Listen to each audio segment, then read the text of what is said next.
आयुर्वेद दर्शन के इस कार्यक्रम में आपने आयुर्वेद के विविध पहलुओं को जाना और बहुत सारे रहस्यों को, तथ्यों को आपने पहचाना और जीवन में आपने उतारना भी शुरू कर दिया होगा और उसके द्वारा आपको लाभ भी मिल रहा होगा। तो आज हम कुछ चर्चा करेंगे आयुर्वेद की, जो बृहद और विशद चर्चा थी।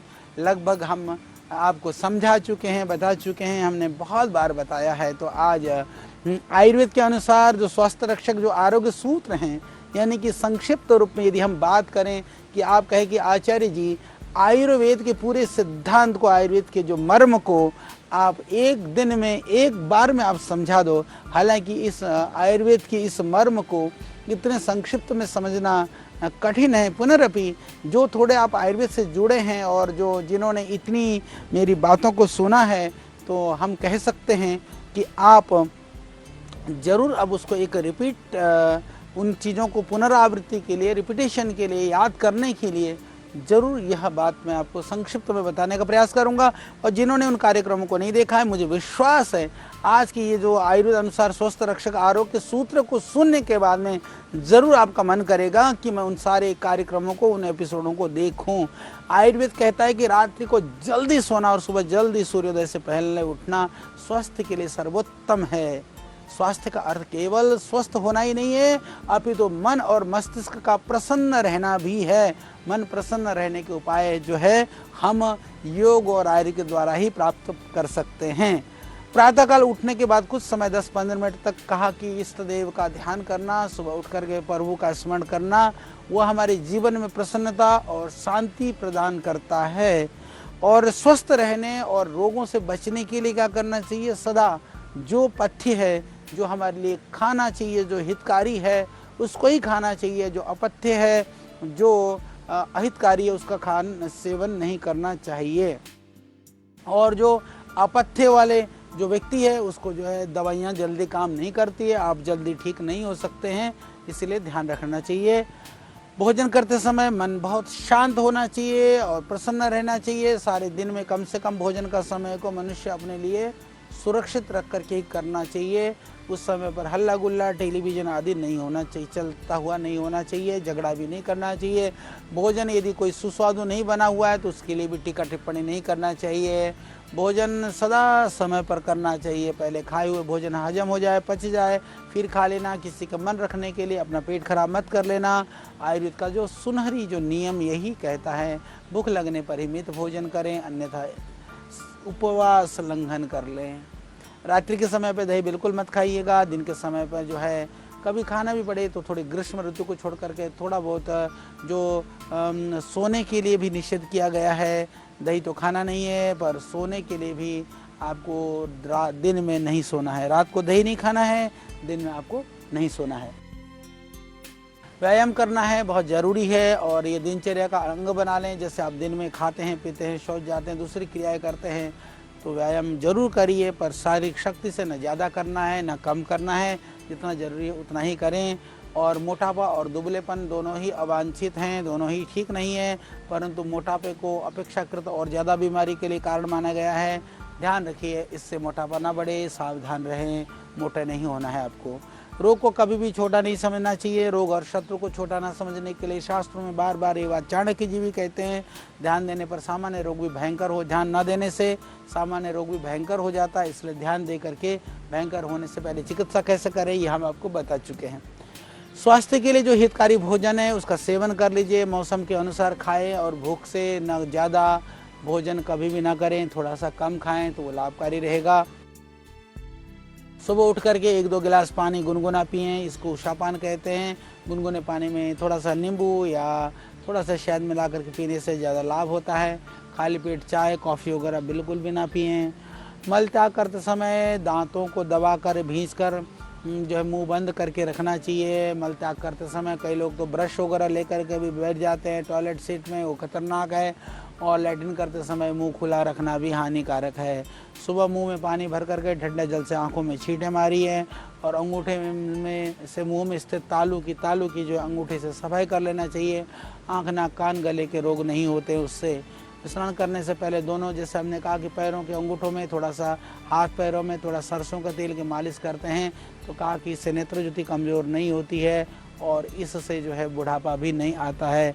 सुबह नंगे पाँव हरे घास पर टहलने या आपको ऐसा कहीं मौका मिले तो इससे आँखों की रोशनी बढ़ती है। इस शरीर को स्वस्थ प्रदान करने वाला है।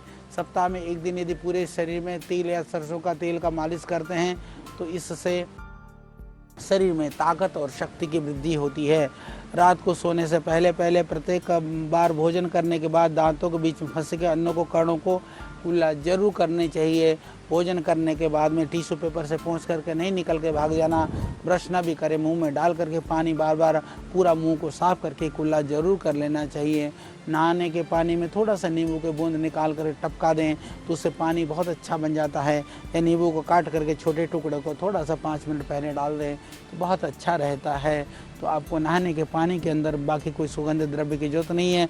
यदि कोई बीमारी है तो नहाने के पानी में नींबू का पत्तों के साथ में नींबू काट करके या नींबू का पत्ता और फिर नीम के पत्ते को भी उसमें आप डाल सकते हैं। प्रतिदिन शौच करने के बाद में ही आप योगासन प्राणायाम नियमित रूप से करें, क्योंकि जैसा हमने बताया प्राणायाम और योग करने से आपका मन भी शांत रहेगा, तन भी ठीक रहेगा, आत्मबल भी बढ़ेगा। भोजन में बहुत ही सुपाच्य और सात्विक, हल्का और रेशयुक्त पदार्थ, अंकुरित अन्न, फल और दलिया आदि का आप सेवन करिए और भोजन करते समय चबा चबा करके आप खाएंगे तो आप रोग से बचे रहेंगे। भोजन के बाद में कम से कम जो है 10 मिनट वज्रासन में बैठने की आदत डालिए और रात्रि को संभव हो तो भोजन के बाद थोड़े घूमने की आदत डालिए। ये बहुत आपके लिए लाभकारी हो सकता है। दिन में कम से कम लगभग 8 गिलास से 12 गिलास पानी, यानी कि लगभग 3 लीटर से 5 लीटर पानी के लिए, यानी 2.5 से 3-4 लीटर पानी के लिए ज़रूर पीना चाहिए। सदैव रीढ़ की हड्डी को सीधी रख करके बैठने का अभ्यास करिए और ज़मीन पर बैठ करके बिना सहारे के उठें। यदि आप ज़मीन में बैठे हैं तो बार बार टेढ़े होकर के सहारा लेकर के उठते हैं। यदि शरीर में ठीक ठाक है तो सहारा बिना लिए उठने के लिए आयुर्वेद में कहा है। यदि आयुर्वेद के हिसाब से, योग के हिसाब से जीवन जीना चाहते हैं तो नाखूनों को बंदर बनने से बैठिए, छोटे रखिए, साफ रखिए और दांतों को कई बार आदत होती है कहा कि नाखूनों को दांतों से कभी ना काटिए। खाने के दौरान पानी ना पिए, बीच में तरल पदार्थ कम है भोजन में तो थोड़ा थोड़ा पीजिए, नहीं तो खाने से कम खाने के 1 घंटे का बाद में और खाने से आधा घंटा पहले ही पानी पीना है, नहीं तो नहीं पीना है। चाहे भोजन करें चाहे कुछ भी करें, परमात्मा का स्मरण जरूर करें, क्योंकि धन्यवाद देना जरूरी है। जिस भी कार्य को कर रहे हैं उसके लिए शक्ति की प्रार्थना करिए, उसके फल की प्राप्ति की प्रार्थना करिए। अन्न का ग्रहण कर रहे हैं तो देने वाले का धन्यवाद के लिए भगवान का स्मरण जरूर करिए। भोजन में हरी सब्जियां, सलाद, इन सब का जो उचित मात्रा में आप प्रयोग करते रहें। गरम, ज़्यादा ठंडा, ये सब पाचन क्रिया के लिए हानिकारक है, हम बता चुके हैं। थोड़ा सा बच करके रहिए। और ये मिर्च मसाले वगैरह ये औषधि के रूप में हैं लाभकारी, तो ज़्यादा खाने की आदत मत डालिए। कई लोग तो भयानक मिर्च खाते हैं, भयानक मसाले खाते हैं, कृपा करके उससे बचिए, नहीं तो शरीर बीमार हो जाएगा। ये क्योंकि स्वास्थ्य के लिए बहुत ज़रूरी है। फलों को भोजन के साथ ना खा करके थोड़ा सा अलग से खाने का विधान है। हम लोग खाना खाते समय यदि फल खाते हैं तो आदत डालिए, खाना से पहले ही, भोजन से पहले फल खाइए फिर भोजन करिए। और हमने नाधारणीय अधारणीय वेगों में हम चर्चा कर चुके हैं। मल मूत्र छींक आदि वेगों का कभी मत रोकिए। वेग के रोकने से बहुत सारी बीमारियां हो जाती है, बच करके रहिए। जीवन में वाणी, व्यवहार और विचारों को, दोषों को से दूर करिए। जीवन पथ पर आगे बढ़ने के लिए रात को सोते समय थोड़ी देर आंखें बंद करके आत्मनिरीक्षण की आदत डालिए। अपने घरों को बच्चों में भी आदत डलवाइए। सोने से पहले 5 मिनट के लिए सही अपने दोष और अपने आचरण की समीक्षा करने की आदत डालिए। जीवन में इससे दोषों से रहित होने में बड़ा मदद मिलेगा और अपने अष्टांग योग की आप जो है थोड़ा सा जीवन में अपनाने का प्रयास करिए, उसका पालन करिए। मुंह को ढक करके कभी मत सोइएगा। कितनी भी सर्दी हो थोड़ा सा मुंह खुला रख करके सोना, नहीं तो कई सारी बीमारियां हो सकती हैं। और रात को कमरे में सोते समय ध्यान रखिए थोड़ा सा कहीं ना कहीं से वायु आते रहे, इसका ध्यान रखें। यदि आप गर्मी का मौसम में एसी चलाते हैं तो भी मेरा निवेदन है कि थोड़ी देर एसी चला करके यदि कमरा ठंडा हो जाए तो एसी बंद कर करके फिर आप थोड़ा सा खिड़की को खोल करके यदि हो सके तो बिना एसी का सोने का प्रयास कर लीजिए। बाएं करवट सोने की आदत डालिए। बाएं करवट सोने से हार्ट को जो है ताकत मिलती है और दायां सोर चलता है तो उससे भोजन पचने में सहयोग प्राप्त होता है। पेट के बल लेट करके पड़ना सोने के लिए हमने बार बार आपको मना किया है, उससे आप बच करके रहिए। सर में तेल मालिश करने से मन शांत होता है, अच्छी नींद आती है। तो इसीलिए दिन में या सायंकाल को कभी भी सर पे मालिश कर सकते हैं। पीने का पानी, खाने की चीज़ें ये ताज़ा होना चाहिए, स्वच्छ होना चाहिए, क्योंकि जो अस्वस्थकर विविध तरह के जो पीने के जो पेय हैं, जो अस्वस्थकर हैं, जो बीमारी को देने वाले हैं, उनसे आप बचिए, उनका कतई भी आपको प्रयोग नहीं करना है। जब आपने सर धोया है तो ध्यान रखिए गीले बालों को लेकर के इधर उधर नहीं घूमना है। विशेष करके जो मेरी माताएं बहनें जिनके जो केश हैं, चूल बाल जिसको कहते हैं, जो लंबे हैं, वो अपने आप पहले ही सुखा लें, उसको अच्छी तरह से पोंछ लें, कपड़े से ड्रायर वगैरह से सुखा लें। सुखाने के बाद ही आपको इधर उधर कोई काम करना चाहिए। और हर समय कोई नाक खुजली कर रहा, कोई मुंह में कर रहा, तो समझ लेना कि ये स्वस्थ की निशानी नहीं है, ये अस्वस्थता की निशानी है। कहीं ना कहीं आपको कीटाणु और कृमि होने का ये संकेत दे रहे हैं। समय रहते चिकित्सा कर लेना और गुप्तांगों के आसपास जो है हमेशा सफाई रख लेना। मूत्र के बाद, मल के बाद अच्छी तरह उसको धो लेना और कभी भी गीले कच्छी मत पहनना, टाइट कपड़े मत पहनना। पसीना ज़्यादा आया हो तो उसको पोंछ करके, या गीले कपड़े हैं तो उसको बदल लेना, ये बहुत ज़्यादा ज़रूरी है। हर समय उंगलियां चटकाना, ये मुड़ते रहना, ये सब स्वास्थ्य के लिए भी हानिकारक है। और ज़्यादा शारीरिक श्रम भी, ज़बरदस्ती भी किसी भी कार्यों में नहीं करना चाहिए, हिसाब से करना चाहिए। और पीरियड्स के टाइम पर भी माताओं बहनों को भी ज़्यादा शारीरिक श्रम नहीं करना चाहिए। उस समय पर शरीर के अंदर थोड़ी सी एक सुकुमारता आती है, कोमलता आती है, इससे बच कर के रहे। ये बहुत ज़्यादा आपको ध्यान रखने की ज़रूरत है, क्योंकि इस मासिक धर्म के समय में जैसे हमने कहा कि नाजुकता पैदा होती है, संवेदनशीलता होती है, तो उस समय पर शरीर में विविध तरह के रोगाणुओं की उपस्थिति होती है। इसलिए उस समय पर अतिश्रम, भारी कार्य और थोड़ा सा कई चीज़ों के ऊपर थोड़ा सा ध्यान देना बहुत ही ज़रूरी है। और उस समय पर बहुत ज़्यादा श्रम के लिए भी मना किया गया है, बहुत ज़्यादा विश्राम के लिए भी मना किया गया है। यानी कि उस समय माताओं बहनों को ज़्यादा विश्राम, ज़्यादा मुलायम वाले गद्दे, यानी कि बिल्कुल आलसी भी नहीं होना है, परंतु ध्यान रखना है कि उस समय पर बैलेंस कर करके ही आपको व्यवहार करना है। तो इससे नहीं तो बहुत सारी तरह के रोगों के होने की संभावना रहती है। तो ये आयुर्वेद के दैनंदिन जीवन में जो आपके लिए ज़रूरी क्रियाएँ थी, ज़रूरी बातें थी, वो हमने आपको बताने का प्रयास किया। यदि इनका आप पालन करते हैं तो आप बिल्कुल आनंदमय जीवन को, बहुत ही उत्साहमय जीवन को आप जी सकते हैं और रोगों से आप बच सकते हैं। तो ध्यान रखिए, प्रातः से लेकर के सायंकाल तक, सुबह से उठ करके लेकर के दिन भर हमको कैसे करना है, किसके साथ कैसे, हमने आपको बताया आहार के विषय में कि आहार कैसा होना चाहिए, कब खाना चाहिए। हमने कहा विहार के विषय में आपको व्यवहार कैसे करना चाहिए। तो थोड़ा सा ध्यान जरूर दीजिएगा। तो आज के बाद में ज़रूर आप समय पर उठना, समय पर भोजन करना, ऋतु के अनुसार खाना खाना और मस्त रहना, आनंद में रहना। और यही नियम अपने परिवार में, पारिवारिक जनों को और सबको बताने का आप प्रयास करना, बताना, सिखाना और उस प्रवृत्त कराना। यही लक्ष्य ऋषियों का है, यही लक्ष्य हमारा है। इसी लक्ष्य को लेकर के कि आप निरोग हों, आप स्वस्थ हों। आपकी थोड़े से प्रयासों से यदि आप स्वस्थ होते हैं तो निश्चित रूप से आप परमात्मा की जो देन है ना, यह जो देह है, ये देह देवालय है, इसको निरोग बना करके रखना यह आपका कर्तव्य है। भगवान ने यह शरीर दिया है तो हमारा कोई अधिकार नहीं है कि हम इस शरीर को अपने लापरवाही से बर्बाद करें, हम रोगी करें, इसके द्वारा हम गलत काम करें। इसलिए सही कार्य करिए, सही ध्यान रखिए और अपने आप को ठीक रखते हुए समाज के लिए, देश के लिए और परिवार के लिए कल्याणकारी कर्मों में ही आप प्रवृत्त होइए। ये तो हमने बात कही कि किन उपायों को करने से आप निरोग और स्वस्थ रह सकते हैं और किन बातों पर हमको ध्यान देना चाहिए। तो आइए हम थोड़ा सा इसको भी चर्चा कर लेते हैं, क्योंकि इतने सारे आयुर्वेद की ज्ञान विज्ञान की हमने बातें की है। तो सुबह से उठ करके शाम तक आप दैनंदिन जीवन में किन चीज़ों का प्रयोग कर सकते हैं। यानी कि घर में हमने रसोई घर के द्रव्यों के गुणों की बात करी, हमने बहुत सारे औषधीय प्रयोगों की हमने बात करी। मैं निवेदन करना चाहता हूँ कि सब लोग, जितने भी आप परिवार में रहने वाले लोग हैं, आप सुबह एलोवेरा और आंवले का जूस इसकी पीने की आप आदत डाल लें। यदि जिनको थोड़ी सर्दी कफ रहता है वो एलोवेरा ना लें, आंवला ना लें। जो जिनको थोड़ी सी जैसे सर्दी जुकाम कफ रहता है, और एलोवेरा का जूस आप पी सकते हैं। तो इस तरह से सुबह जो स्वस्थ व्यक्ति हैं उनको 4 चम्मच एलोवेरा और 4 चम्मच आंवला इसको मिला करके, यदि आप चाहें तो उसमें 2 चम्मच लगभग गोधन अर्क ये मिला करके, गर्म पानी मिला करके आप प्रतिदिन पीते हैं बहुत तरह के जो रोगों से, बीमारियों से, कभी कभी जो अनियमितता हो जाती है, कभी कभी खाने पीने में गड़बड़ हो जाता है, तो या कभी हमको इंडाइजेशन है, कभी विषमाग्नि है, इन सारी चीज़ों से भी आप बच सकते हैं। तो इस अभ्यास को डालिए, छोटे बच्चों को भी आप दे सकते हैं।